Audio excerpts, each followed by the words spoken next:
आमच्या मुलींच्या समोर अशा वाकड्या नजरेने बघत असेल आणि जे कोणी आमच्या मुलींवर असा अत्याचार करत असेल त्यांना आम्ही सोडणार नाही। या मुली अनेक वेळेला पोलीस स्टेशनला गेल्या, पण पोलिसांनी त्यांची तक्रार कधी घेतलेली नाही।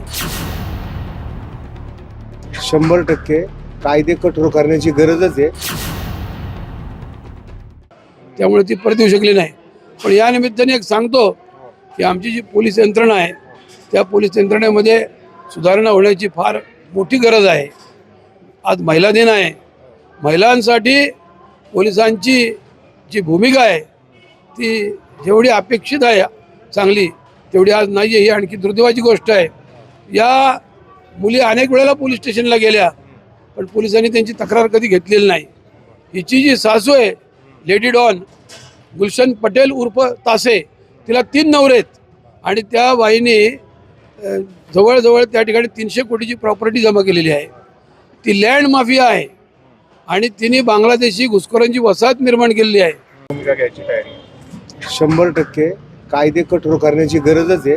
आणि आपण पाहिलं मागच्या काही काळामध्ये लव जिहाद असेल किंवा धर्मांतरण असेल या विषयात पूर्ण महाराष्ट्रभर मोर्चे काढण्यात आले आणि नक्कीच आत्ताच्या अधिवेशनामध्ये आपले राज्याचे मुख्यमंत्री देवेंद्रजींनी शब्द दिलेला आहे लव जिहादवरती कडक कायदा होईल। कडक कायदा झाला तर आज तुम्ही बघत असाल ही सुर्वे कुटुंब आहे, गेल्या अनेक वर्षापासून ते पीडित होतं, त्यांनी बऱ्याच वेळा संघर्ष करण्याचा प्रयत्न केला, आम्ही प्रत्येक वेळेस त्यांना ताकद देण्याचा प्रयत्न केला, पण प्रत्येकाची काहीतरी मजबुरी असती।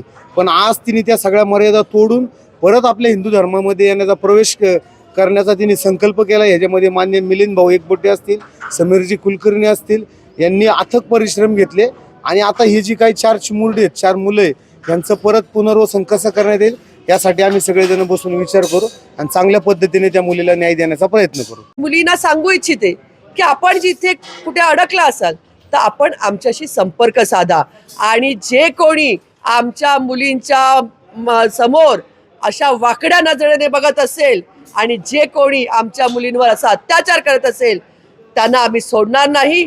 शासन आमच्याबरोबर आहे, परंतु तरीही त्याच्या कायद्याच्या विरोधात जाऊन सुद्धा आम्ही तुम्हाला सोडणार नाही। हा सुद्धा संदेश मी या अशा ज्या नराधम आहेत त्यांना आपल्या माध्यमातून देऊ इच्छिते।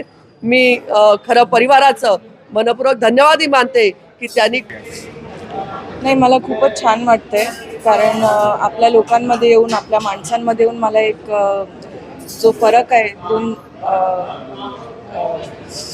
जातींमध्ये म्हणता येईल, मला जातीवाद करायचा नाही आहे, पण तरी जो फरक आहे तो आहे, फॅक्ट आहे।